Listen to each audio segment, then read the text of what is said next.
Hello and welcome to the Brian Cochran Show on BAC TV. And today's subject and episode, the state of Black America. Welcome to the show. Hello, hello, hello. God bless you. Welcome, welcome, welcome. I am so excited to be back again. This is um, a new thing for me, different night, but we'll figure out what night I can do it on. I'm kind of bouncing around because of some things that happen. It won't be on Wednesdays because I have meetings on Wednesdays, but unless I do it later. But anyway, tonight we're going to be talking about the state of Black America or African American community and the things that we're facing. We're in Black History Month, and I figured, I don't talk about this so much because I, as a Christian, it's no longer I but Christ in me. But at the same time, I am an African American or Black man, and there are some challenges in our community. And I don't want to not talk about our things that face our community. So I'm going to pose a couple questions first. Also, I'm going to put I'm going to, once I get done with this first part, I'm going to invite you to come in. So if you want to come in and be a part of the conversation, you're welcome to. You need to have a camera and a microphone. You're welcome to use your smartphone. I'll send the link. Just come into the program, and then I'll let you into the show itself. But just come on in into the green room, and then once I see you there, let's have some fun. Let's talk about what's going on in our community. It's yeah. Let me start it off, and then I'll come back to start with our first question for tonight. Then we're going to kind of talk about it. And then if any of these questions that I'm going to kind of pose prick your mind, you want to think about it, you want to talk about it, good, bad, or different, let's talk.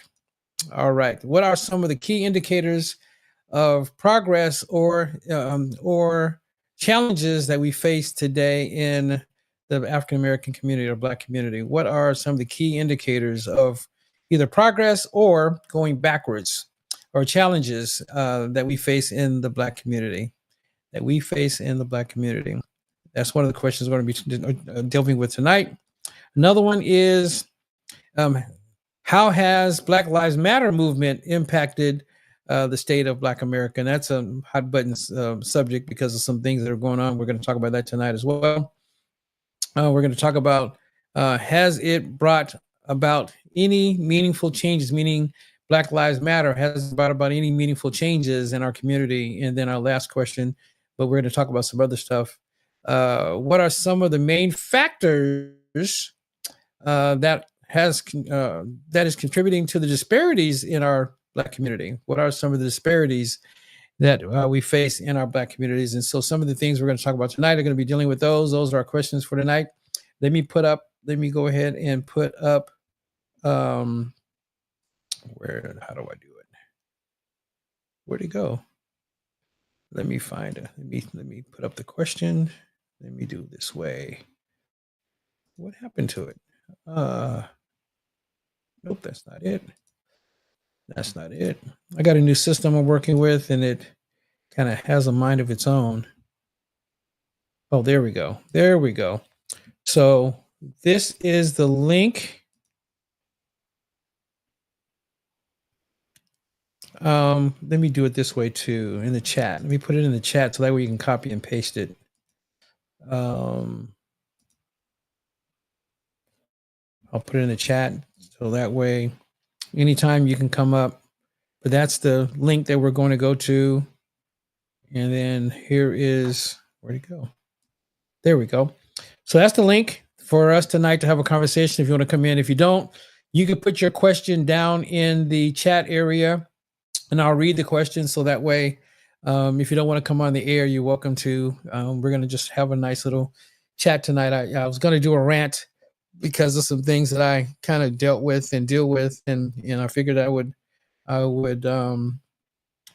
not deal with it, but then at the same time, it kind of got me. So I said, let me talk about this tonight. I think it's important because I'm a YouTube guy. I watch a lot of YouTube and I'm also a minister and as a business person and I work with business people and work with churches and work with men and trying to help them to be better. And my gifting is, equipping folks for their, if they want to start a business or they want to start a church or ministry or whatever, then as a life coach, as a minister of the gospel, then I can help people to do that. And so well, I faced some challenges that I want to talk about. And I wanted there's this guy. I'm going to start with this one tonight. There's this guy who his name is Keith Lee, and this one really hit close to my heart. And I figured I'd start with this because it's one of the challenges that we face in the Black community. He's a TikToker who goes all over the country, very popular, got millions of subscribers that watch him and support what he does, and he helps businesses, and he goes around and he does some pretty cool things. And so he went to this. He was in.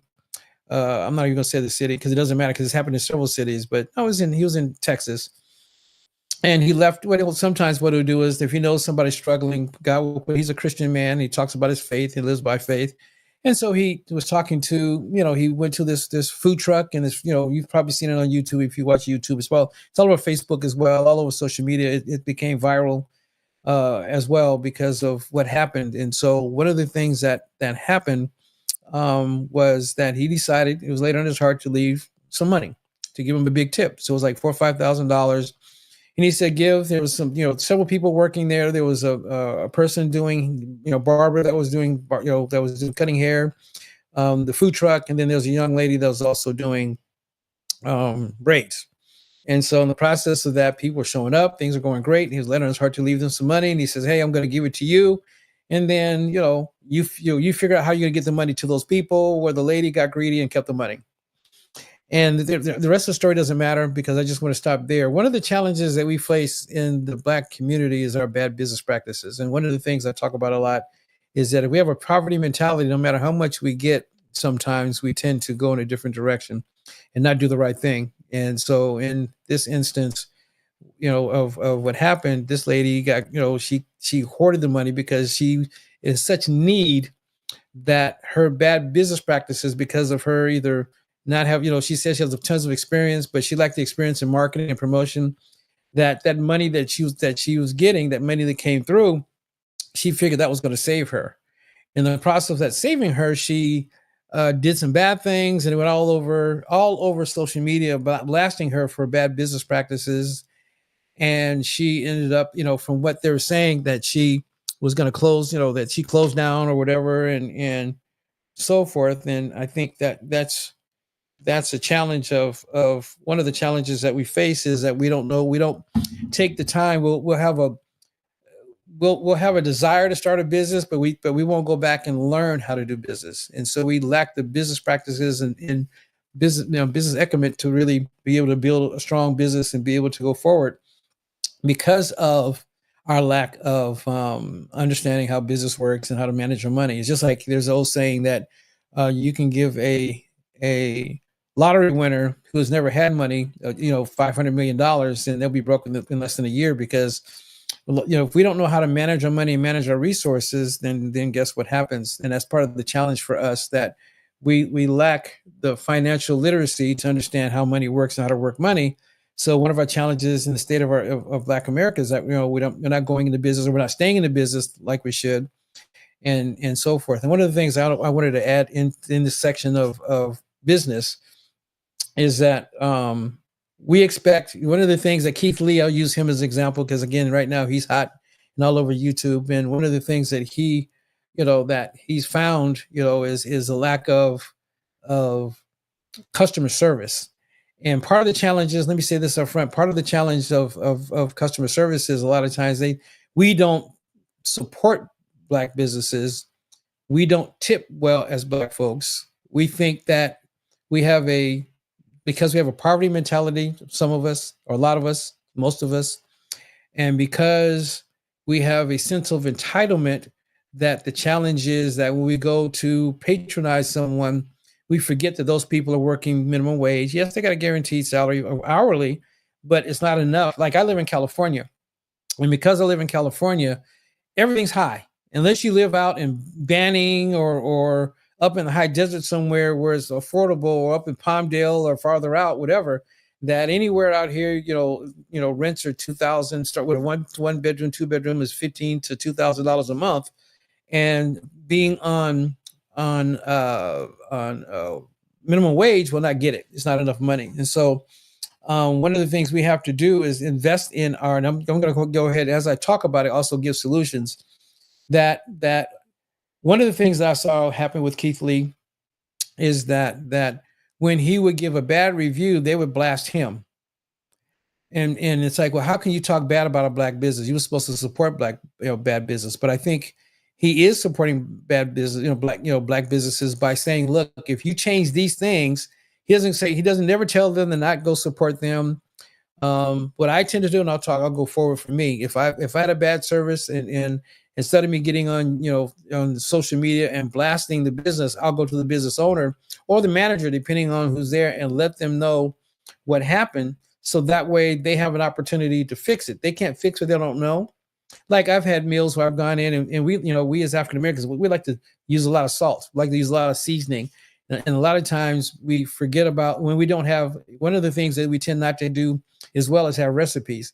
Your 4-star, 5-star restaurants have recipes. All your more successful businesses, from Chili's to McDonald's, all have a recipe. We don't. We go by feeling. And it's good and bad. That's where soul food comes from, is from the heart. But unfortunately, one of the sad things and one of the bad things that happen is that we tend to not have a recipe. And so if you don't do it yourself, or you don't have measurements that you do it by taste or by touch or whatever, if you put too much salt, it salts everything. So I've had meals where we've eaten at a restaurant. I'm not going to say the name of the restaurant because it doesn't matter, because I talked to the owner and the management. There have been several times that I've gone into restaurants where it was too salty.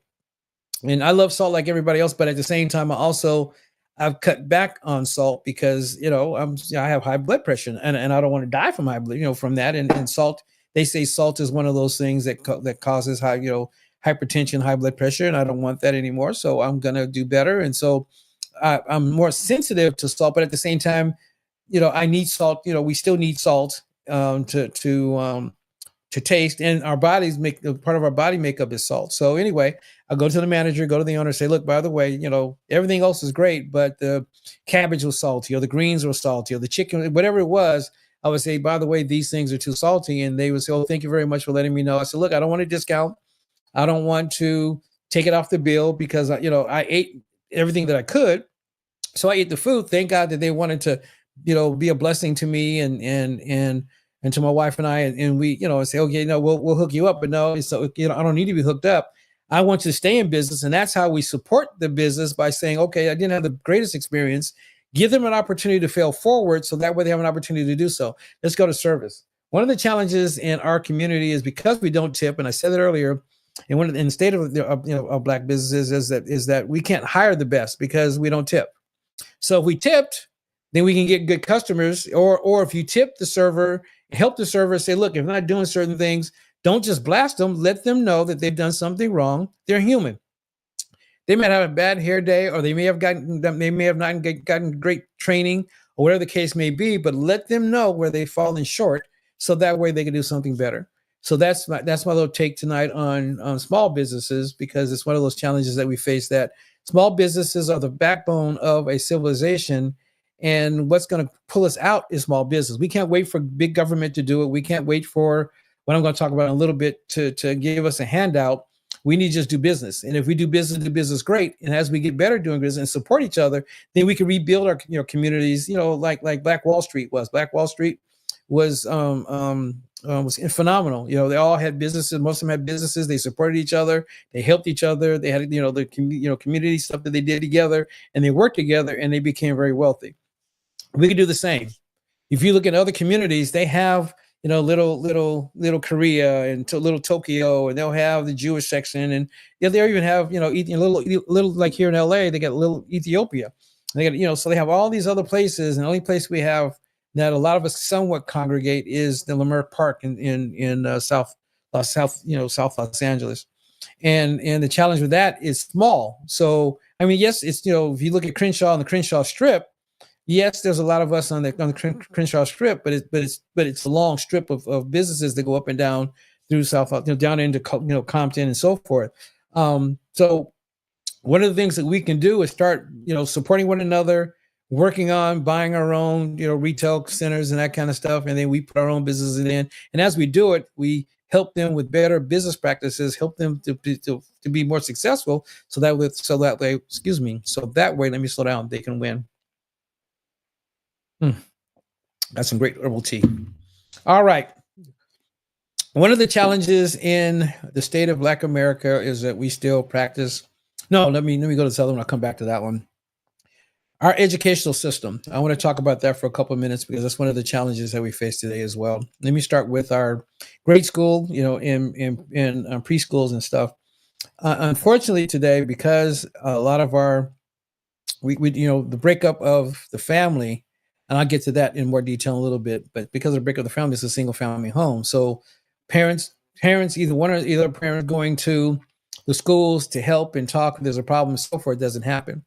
And because of single parent homes, there's a lot of latchkey kids, or they'll go to the Boys and Girls Club or somewhere like that where late drop off, whatever, so they can be somewhere safe until the parent comes home. But by the time the parent comes home, they're too tired to do homework. They're too tired to get involved in other things to help the kids what they're doing. They can't even get involved with their sports and so forth. But back to the education portion.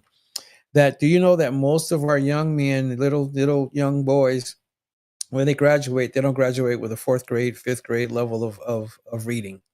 Most of them are biblically, not biblically, most of them are illiterate. And so because of their illiteracy, how are they ever going to be successful in the world later on when they can't read or write? And they pass in, and the challenge is, and the problem is that because of the public school system, they're just passing them through. And because they're passing them through, we're not preparing them for success. We're preparing them for failure. They can't get into college because they can't pass the SAT test. So since they can't pass the SAT test, then they can't get into even junior college. So they may go to vocational school, but because they don't have they're not talked about and they're not trained as children to say, okay, you're not going to go to college or get a trade of some kind, and what trades they can do, and get them into a place where they can get the help they need, so that way they can choose and have something while they're growing up. Back in the day, we knew who, our police chief would come, or policemen would come into our school. So a lot of our kids want to be policemen or firemen. Some of us wanted to be, other things. But today, because of the entertainment industry and the prince of the air that controls the entertainment industry, all the kids want to be rappers or basketball players. And so the challenge of that is there's only a small percentage of those going to make either one. And I remember back in the day when I was a kid, I wanted to be a astronaut, and the challenge was that I was horrible in math, but I was better in baseball. So instead of me getting tutoring, I got a little bit of tutoring, but I didn't care because I said I was going to be a professional baseball player. So I passed with a C minus in math, just enough to get by. Yes, I was going to sign professional baseball, whatever. But the thing about it is, just imagine I had something to fall back on, which I ended up going into entertainment, and became a business person. So I was always a business person. I was always in entertainment. So for me, it was a little bit easy because I already had purpose and understood what I was doing, because baseball, football, basketball is all entertainment, right?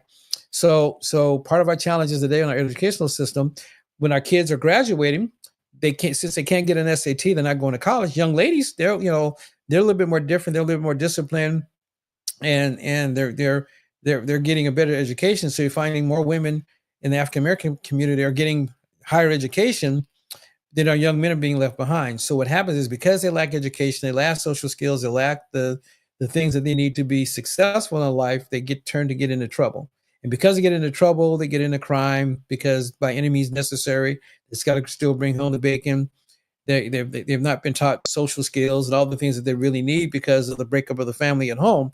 That what they end up happening is that they fall by the wayside and become part of the problem versus part of the solution. So we need to do better. We need to do more homeschooling. And it's going to go into our next part that I want to talk about, which is fatherless children and the relationships in marriage. I'm going to tie it all together. Today, we have more divorces than ever before. We have more single mothers that are, having children, and a lot of them are having children by Pookie and Ray Rays, because most of our kids, because they're being raised by a single parent in their latchkey, they're not going up and that, they need a father in the home. Because they don't have a father in the home, the father is the one that teaches discipline. He's the one that teaches order and structure. The mothers are the nurturers. So if one is unbalanced, then the children are going to be unbalanced. And so what happens is they get out because we give them, we're bad cops as the fathers, and the mothers are good cops, and so you nurse them and nurture them and love on them, and then we correct them and give them the rule of law because we're supposed to be the head of the household. But if there's no fathers in the house, which is a lot, it's more over 50-60% of that going on right now, that are single mothers raising single children, which are also raising single boys, and these single boys are coming up to become emasculated, and because of the traumas that the mothers face because they got with a Pookie or Ray Ray, or they went through an early divorce because they chose wrong, and because of single parent homes as a whole, part of the father's job is to show the daughter and the son who they're supposed to choose, who's the right choice. You're supposed to have the type of relationship that you bring your kids home. So bring your suitor home, say, hey, yes, I approve of them, or no, I don't approve of them, and either one you do, then you would, then they would say, okay, I don't approve of them. Then if you love and cherish your father in the relationship that you should have with your father, he'll help you choose your mate. But since he's not in the home, you're not going to choose your mate. So, and because of the dysfunction of the mother, because of whatever reason that she had a child outside of wedlock or in wedlock, and they're now divorced because of the divorce rate, then there's nobody to help. For one, because of the lack of mental health and mental structure, which we talked about last week, that part of the challenge is that the mothers have trauma, they have isms and schisms and junk in their trunk. That when they go into other relationships or the lack of relationships, they take it out on their sons, or they take it out on their daughters by not giving them the tools and resources they need to be successful. So if we don't start to restore marriage and make marriage sexy and makes marriage viable, one of the challenges we face, not just in the Black community, this faces marriages as a whole, that the way the laws work is in favor of the women. So men are not getting married now because of the challenges of that. Black men especially, because they don't know what it looks like, because if they're raised by their mother or raised by their grandmother, then the chances are they don't see what marriage looks like. And because they don't see what marriage looks like, then they fall short because they don't know what it is, one, to be a man, because they're not taught how to be a man. It's a father teaches a boy how to be a man, first and foremost. It's a mother teaches a young lady how to be a mother, but the father's job is to help them to see who they're supposed to marry. That's their job. And that's how you work together, building a great relationship and a great family to have a great community, because everybody, if you look back in the 40s, 50s, and 60s, even as dysfunction, the family was restored and the family were together. So we had more young men going to college, or they're going into the military. We had, less things going on. It wasn't until the 70s, late 60s, early 70s, when free love, and then early 80s when welfare came in, that it changed everything. It was more easier and more cost effective for a woman to not have a child and have a father or a husband in the home or a man in the home, because of what the enemy wanted to do. And it's been working. So ever since then, it's been working. Hold on a second.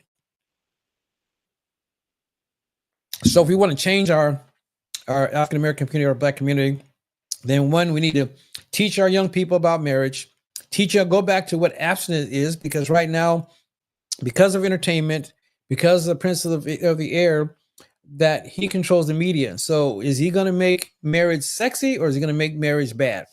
Of course, he's going to make marriage bad. He's going to have same-sex marriages.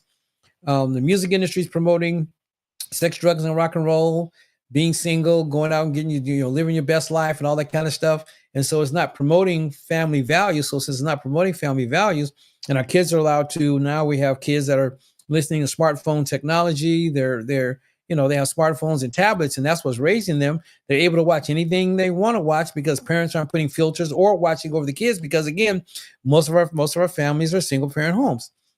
And so because of that, nobody's watching the kids, the YouTube, the Facebook, the Twitter, the TikTok. Well, not Twitter, because most of the kids are not on Twitter, but or X as they call it now, but they're on TikTok, and TikTok is and it's owned by a Chinese company, and China, they hate us. They don't like us, but yet, we're supporting that and we're doing that. And so they allow, like in their own country, they don't allow the same type of content here as they do there. There is very middle of the road, very family friendly, very about their government and so forth. Here, it's anything goes. You can say almost anything you want.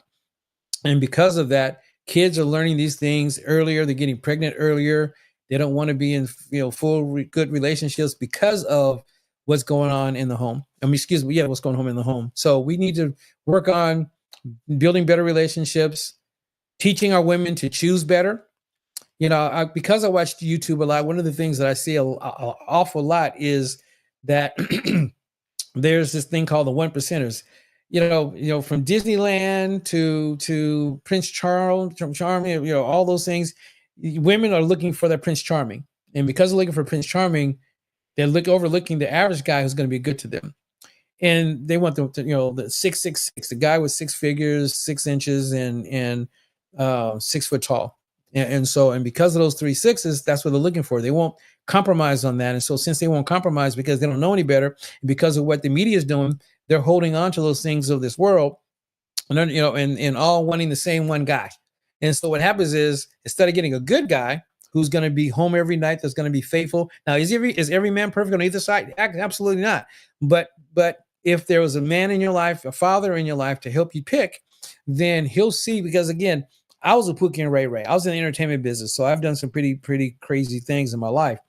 So I know game knows game, and so I want the best for my child. So I want my child to introduce. Back in the old days, before you would get married, you would bring them to you bring this the suitor. He would come to your house and ask for your daughter's hand in marriage. Well, we don't do that anymore. We should, but we don't do that anymore. And partly because men are not in the homes, and the father's not in the homes, and because women are raising, and because the Papa was a Rolling Stone, wherever he laid his head was home. But anyway, you know what I'm saying. And because of that, unfortunately, our children are growing up without role models as fathers. My father was my hero because he was in my life up until just this past year. But he was in my life. So he was he was always supportive, he was always around. Was he perfect? No. Did he have some challenges? Absolutely.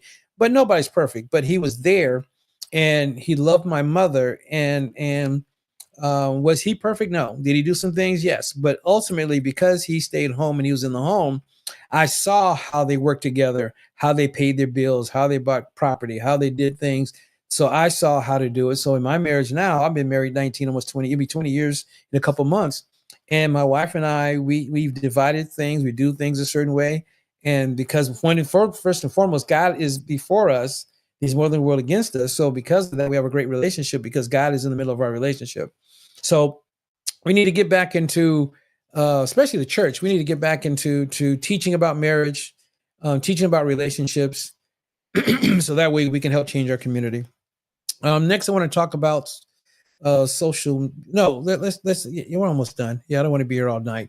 We talked about money. Let's talk about social media for a couple of minutes. And I kind of talked about it already, but I want to delve into just a little bit more.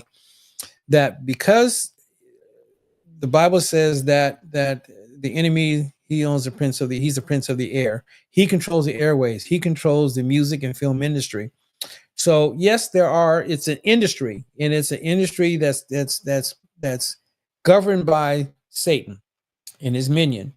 Are there some good areas? Absolutely. Is there some good music? Absolutely. But what happens is, righteousness exalts a nation, sin's a reproach. So when we operate in sin, it's a reproach. And that's where we're at now. Sin is abounding because we're not creating our own that are wholesome and better and directing. And because we don't support, and the lack of support in the African-American film industry, that we tend to go to the other and expect the other to be successful.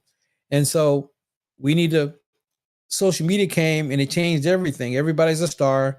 Everybody has to tell their truth, regardless of what the state is. And because of that, it's also bringing our culture down as blacks, because we're putting stuff where I can't believe, I see women on, men too, but I'm, just for a second, I'm talking about women. I'll get to the men. I see women online talking about they living their best life, because of our culture today, that I don't need no man. And so we're teaching we don't need a man. Education and success is more important than a relationship. Well, I'm going to say this tonight, that God created women for their husband, for the man. And so to be a helpmeet to their husband, he did not want them to be alone because they're the weaker vessel. So I'll say that. Now that we got that out of the way. So part of the challenge in social media today that I see, that because they don't have a father, because they don't care, or they're mad at their father, and because of their trauma, and right now there's something called OnlyFans, which is a adult website that anything goes, right? And so they first started at TikTok, and they do YouTube videos, and show bathing suits, and because of Instagram, you can, all the likes, and because of the dysfunction of the home and their dysfunction, they begin liking likes. And so with dating apps where women are pedalized, and not, they're put on a pedestal, they're queens now, and all this other kind of stuff, their mentality has changed because of social media, as well as because of our culture. Our young men, because they see rappers getting money, they're seeing rappers getting girls, they get these guys that are on social media that are talking about, these are African American. This also happens in the other communities, but again, tonight I'm talking about the African American or Black community. And so our young men are seeing these guys that are faking it until they making it, because social media allows you to do whatever you want. There's nothing to fact check. There's nothing to stop them from saying whatever they want. Because of, like here, there's a blue screen. I could put whatever background I want back here. And so I could look like I live in a mansion. I live, up in Beverly Hills or somewhere, that I'm flying in jets. I could set myself up. Like I have a studio here in Pomona, and I could set it up where we look like we're in a plane. So we can make it look, or we could go rent a Bentley for the day, or a Lamborghini for the day, and take pictures by doing it. So that way we can fake it until we make it. So social media has caused us to not be thriving, to learn more, to do more, to do better. We want the fast buck. Yes, it's okay. I mean, the internet is a wild, wild west, and there's a great opportunity to make money. But the way we're doing it in the African American community, there are some good folks. Again, I'm not saying there are no good people doing great things. Absolutely, there are.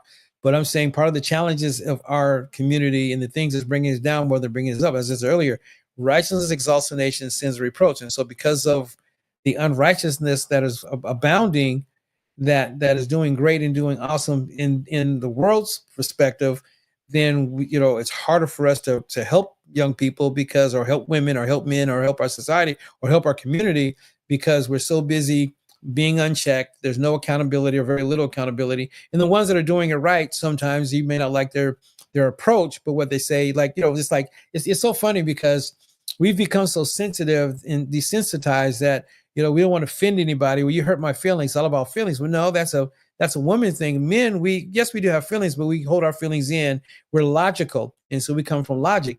Well, social media gives you where you can have your feelings. It's all about your feelings and how you feel. And so I don't feel like I don't like this one today. I could tune into this one. I could leave a bad comment because I don't like what they say. It offended me. Well, again, what happened to the First Amendment, the freedom of speech, where we back in the day, we would have the dozens and talk about each other really bad. But then as soon as we got done with the dozens, we would go hug and go get ice cream. But today we're hurting each other's feelings. If you're a Trump supporter, you didn't love God, or you didn't love Black people. And if you are a Democrat, you're a liberal, and you didn't love people because you're socialist and all this other kind of stuff. And then social media has brought it all to where you can, at a click of a click of a mouse, you're able to feed whatever you want to be fed with. And it's sad because of what's going on in our community that is bringing our community down. So we need to create wholesome programming, family programming, get our kids, start creating our own TV shows, get our own social media websites that we control, because the world controls those. Yes, the internet is somewhat free and it's a wild, wild west. So we have an opportunity to build our own social media outlets. We just have to work together to do it. So let's talk about voting for a couple of minutes. We can't change if we don't vote. I'll raise my hand first that I didn't vote for a long time because I knew what the electoral college, for the local stuff, I would kind of halfway vote for. But for president, vice president, and that kind of stuff, I didn't vote because I saw how the electoral college worked. But at the same time, if we worked on the local side, getting our local representatives in place, then we hold them accountable if they don't vote our way, and put those people in place. Right now, because we are so absent and local, then the national comes about, and so we get mad. So we got mad because Trump got elected. Well, if you didn't like Trump and what he was represented, then you should have got involved. And good, bad, and indifferent, God will give us a king after our hearts, right? So if we're foul, why would he give us somebody great if we're foul? So it's again, righteousness exalts a nation. So if we were walking in righteousness and voting and getting involved with local politics and state politics, not saying become a politician, but our vote does count. And so if you don't like, there's a person that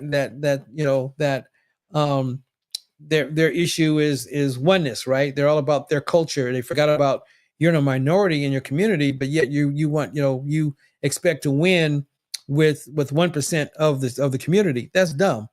Instead of broadening your platform and include everybody, then you narrow yourself down, and that kind of ties into our victim mentality portion I want to talk about tonight as well. That for some reason we have a victim mentality. Now, victim mentality is the biggest thing that's holding us from going forward. Yeah, yes, we were brought over here in slave ships. So there's the us that think they were Hebrew Israelites, the original Hebrews, because based upon a scripture, which that's another conversation for another time. Excuse me. But one of the challenges of that is that we have, because we are still holding on to trying to get our 40 acres and a mule, that reparations thing. I got a friend of ours that, a couple of friends of ours, and they gave me a flyer. They're church folks and they belong in the church and so forth. And they handed me a flyer about, a committee, trying to get reparations for California.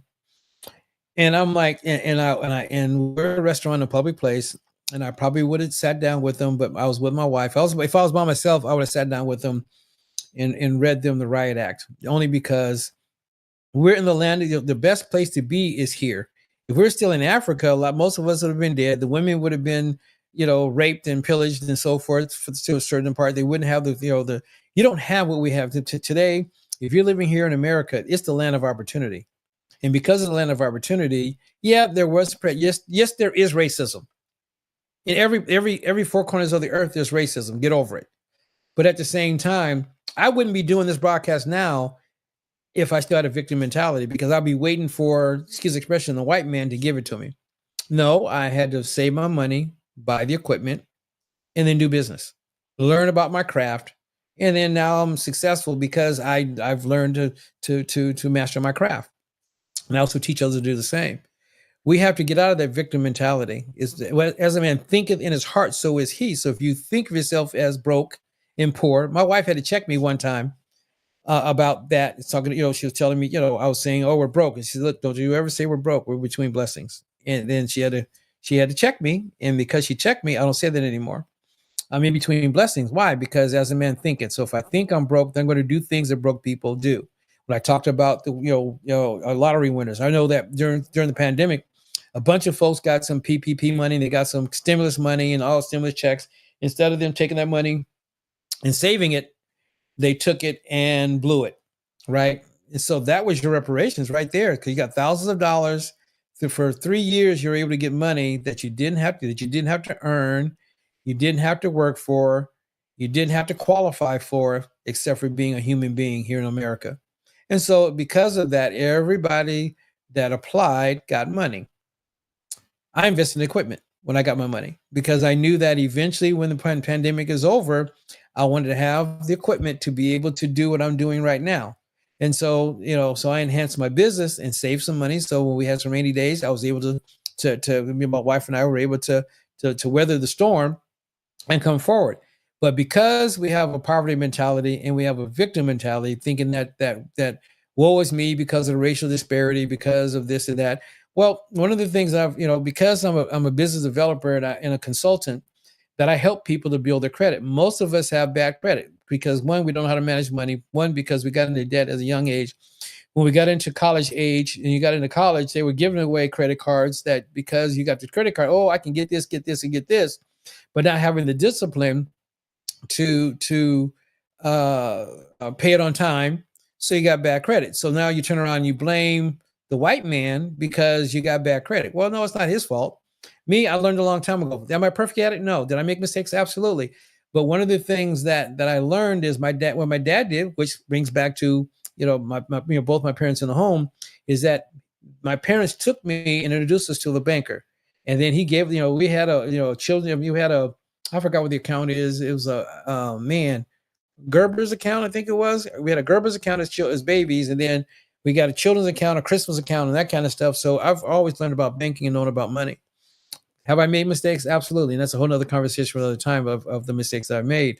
But for the most part, I can't blame the white man from my lack of success. I got to blame me. If I don't if I don't roll my sleeves up, pull myself over my bootstraps and go for it, and just continue to wait for the white man to do it, then it'll never change. So if we don't start to encourage ourselves, learn about money, learn about what this world has to offer, and keep waiting on reparations and um, um, pleading that, or stating a case that, we're trying to get people to do it. And yeah, there's been some churches that felt. I just saw something a couple of days, yesterday or day before yesterday, about a church gave reparations to a part of a community. Part of it was to another church, and then part of it to another community, because of kind of what's going on is this race theory, critical race theory thing that's going around, that they're victimizing the white men that had nothing to do with this generation, had nothing to do with the past, nothing to do with the past. So how are you going to hold them accountable? Yes, they may be a little bit farther than we are, or they may be a lot farther than we are. But at the same time, if now that we know that anybody can get a loan, you just got to find the right place to get a loan. You got to get a paid. If you're in business, it's something called a paydex score, which we're going to start talking about and teaching about. That for business, it's a paydex score. For your personal, it's a FICO score. So if you get an 800 or better, or 80, so for personal, it's 800 or better. 850 is better, is A credit. So guess what? Your interest rate is low. Your interest rate is lower, and you can go to certain banks. The one turns you down. There's others that you can go to. There's ways of doing it that it won't mess up your credit. And then on the business side, it's called a paydex score, which is done through Dun and Bradstreet and Equifax or Experian Business. And so those generate a business score. And so just like when you first get started in life, you started with a 0 credit score. And so, but you build it by getting credit cards that you pay on time, Staples cards and that kind of stuff to get yourself started and pay it on time. We're not disciplined because we still have a victim mentality. We're still blaming everybody for what happened 400 years ago that's still happening today, which is not true. There's certain communities, there's bad people in every community. There's bad police officers, there's bad politicians, there's bad things that are going on everywhere. Got it. But at the same time, if you think of the things above, if you put yourself in a place of getting educated about money and about finance and about business or whatever you want to get into, about investing and so forth, then you have a better opportunity to be successful. If we stop having these pity parties and I went to a couple of meetings not too long ago, and there were pity parties. They were, woe is me, woe is me, woe is me. They're not giving us our reparations. They're not giving us our 40 acres of mule. They're not giving us our just due. We You are absolutely right. But just imagine if the 4 or 5 or 6 of us, or actually the one meeting I went to, there's 20 of us in this meeting. Just imagine if we all say, okay, we know what the problem is, which is what I'm talking about today. But the solution is, why don't we start an investment fund or a real estate REIT of some kind? So a real estate REIT is where a bunch of people come together, and it's like a hedge fund manager, but for real estate. And they buy properties that you invest in. You get dividends based upon your investment. And it's not guaranteed. Nothing's guaranteed except for taxes and death, and you're going to heaven or hell, whatever the case may be. So the challenge, so just imagine if we got educated in finance. I remember I was working with an organization, and I'm almost done, working with an organization that they wanted to do what we're talking about, put together an investment group. And, and so I was getting involved with them. And because I work with a lot of churches and I've helped do church development, start a lot of these churches, a lot of them, they don't have the financial acumen to understand what investing is. So I told the leaders, I said, look, why don't we go ahead and before we do the investment part, let's start a educational program that teach people about, teach pastors first and foremost, to start helping them to understand how finances work and how money work and how investments work. So that way we can get them in a solid position to work with us, not against us. And not that we give them special treatment because they're just a person too. But if we get them on board, then it makes it easier to get to the congregations. We can go around them by doing what we're doing now. But it's easier because the church was the central spot for the community, for the Black community. So if we can get back to that where we talk about our issues, we talk about the things, we help each other grow, it becomes the educational center, the cultural center. If we get back to that where the doors are open all the time to help each other, then we can make a difference. But the leaders was like, finish our story. The leader was like, well, I only want to work with the churches that get it. I go, huh? I said, so what about the small churches that have 20 members? Don't they have a need too? And he says, yeah, but I don't want to deal with them. I only want to deal with the people that are successful. Well, that's the same thing. That's that crab mentality that I'm going to make it with my faithful few that get it, and then forget about everybody else. So and it's a it's an African American organization. So I'm like going. So they have they have a mentality of not being positive. That yes, they want to do some great things, but only for the people that get it, that they don't have to educate and they don't have to really work with, and they can just take off and running because they're talking with they're talking with multi-site churches and mega churches and that kind of stuff that have 1,000+ people. So it makes it easier. You got one pastor that you can get to 1,000 people. That's wonderful. But to me, is one puts 1,000 a fight, two puts 10,000 a fight. If you're faithful to the few, he'll make you rule over many. And so if we don't get out of this victim mentality, if we don't get over the things that we're talking about, then nothing's going to change. And the last thing that I'm going to talk about tonight, and man, y'all been good. Praise God. I'm excited about this because I've been wanting to talk about this for a while. There's some new people that are going to be the new N word, right? Immigration is going to make us obsolete in a minute. The Democrats is on a full frontal assault to get everybody to all the Mexicans and folks coming from other countries coming in with opening the borders. So that way, one, they're going to populate us out, and two, they're going to vote us out. And so we won't have any power because we have allowed ourselves, we're not having kids like we were before. It's become stagnant in the Black community because instead of us having 3, 4, 5 kids, because of having a family, mothers are having, they may be having more kids, but again, we've already talked about the challenge of that. I don't want to go there anymore, but that's the challenge. In the Mexican community, their divorce rate is less, especially coming from other countries. They come together because they have a common bond to work together, and they work together better as a community.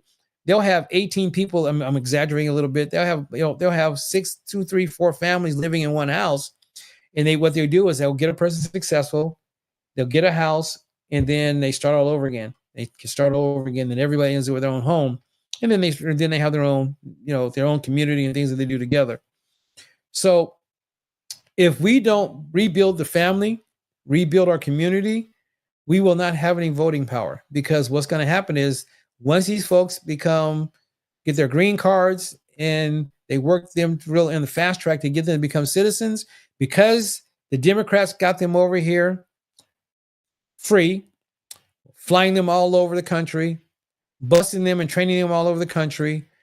They're automatically getting all the stuff that we weren't getting, they're getting now, because they see the value of an ignorant voter.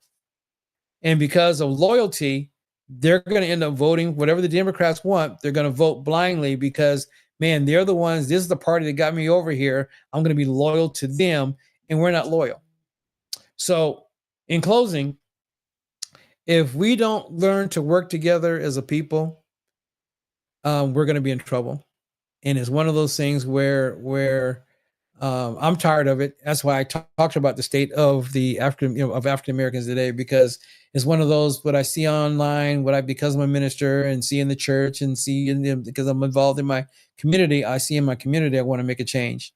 So a couple of things that I'm working on that if you want to get involved, DM me. I'm going to put my email address up so you can reach out and touch if you're interested.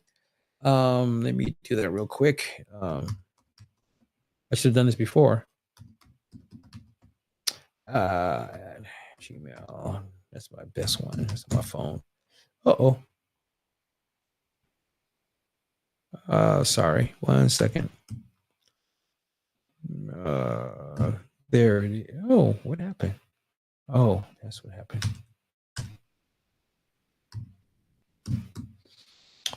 There we go. Got it.